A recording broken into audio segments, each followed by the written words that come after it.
Hi everyone, it's me again welcoming you back to the Alternative Football Coaching course.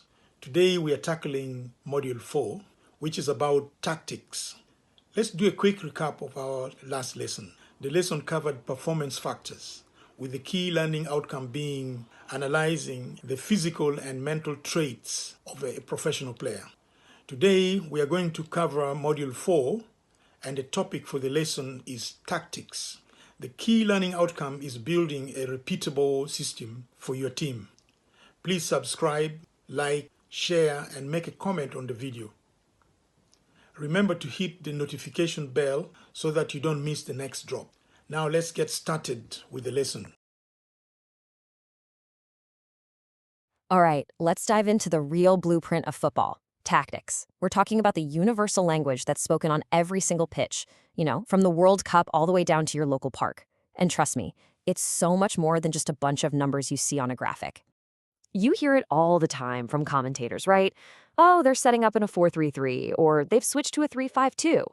But is that really what tactics are all about? No way. Not even close. That formation, that's just the starting point. The real tactics, the actual game plan, that only starts to unfold once the first whistle blows. So what are we actually talking about when we say tactic? Well, a tactic is a dynamic plan. It's alive. It's constantly changing. It's how a team organizes itself, how it moves, and how it reacts to everything that happens. Think of it like a living, breathing blueprint that's designed to do two things: find the other team's weaknesses and play to your own strengths. It's the how and the why behind every single move. To really get this, we have to start from the ground up. We've got to look at the very foundation, the smallest but maybe the most important building block of them all, the individual player. The individual tactic is all about what's going on in one player's head and with their feet in their little bubble on the pitch. It's this mix of their technical skill, how well they pass or dribble, and their cognitive skill. That's the big one. How fast they can read the game and make the right choice in a fraction of a second. So what makes a player tactically smart? Well, it really boils down to three key things. First, how fast can they make a decision? Second, how well can they actually execute that decision? And third, are they constantly aware of where they are in relation to the ball, the goal, and their opponent? That's the whole game right there.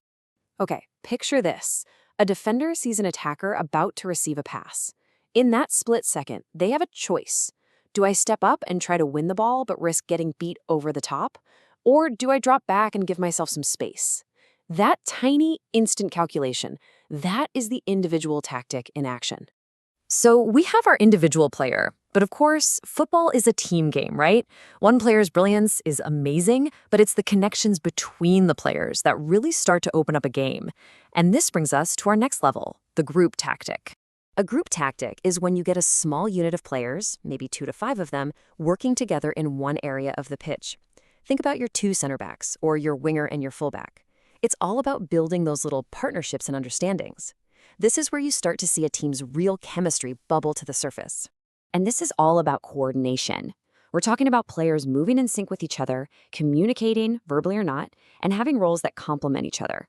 So one player presses the ball, and their teammate provides the cover behind them. Or one player cuts inside, which creates the space for another to make that overlapping run. These are the little patterns that can completely unlock a defense. A perfect, classic example is creating an overload out wide. You might see a fullback bombing forward, the winger stays wide, and a midfielder drifts over to support. And just like that, you've created a 3-on-2 situation.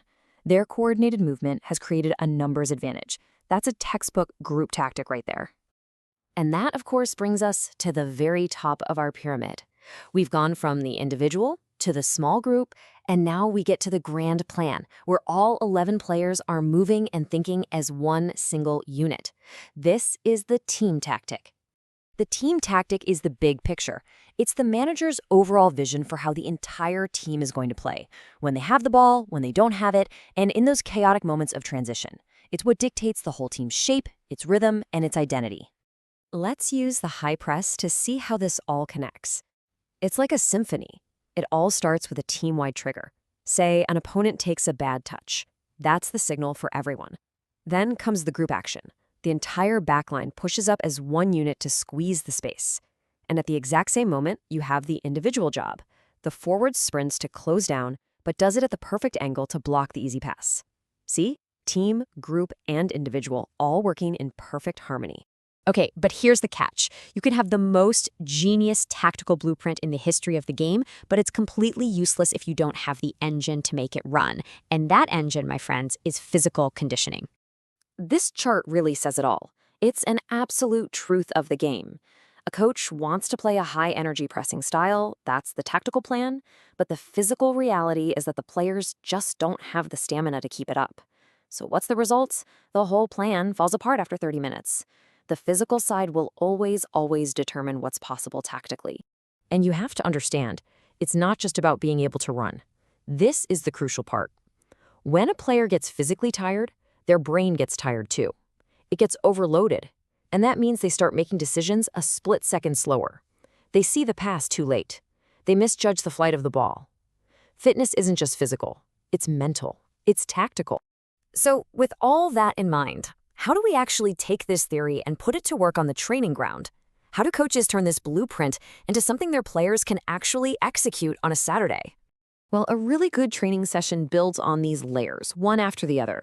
You might start the warm-up with a rondo, which is perfect for sharpening those individual skills, quick thinking, quick feed.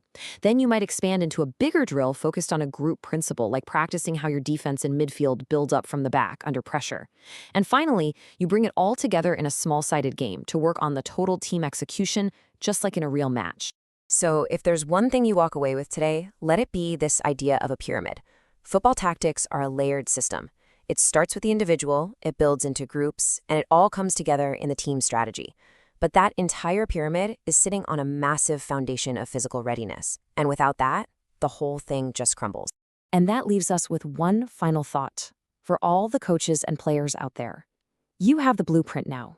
You understand the layers. But take a look at your team or take a look in the mirror and ask that one critical question. Is every single player ready to build? Because at the end of the day, that's the question that decides everything.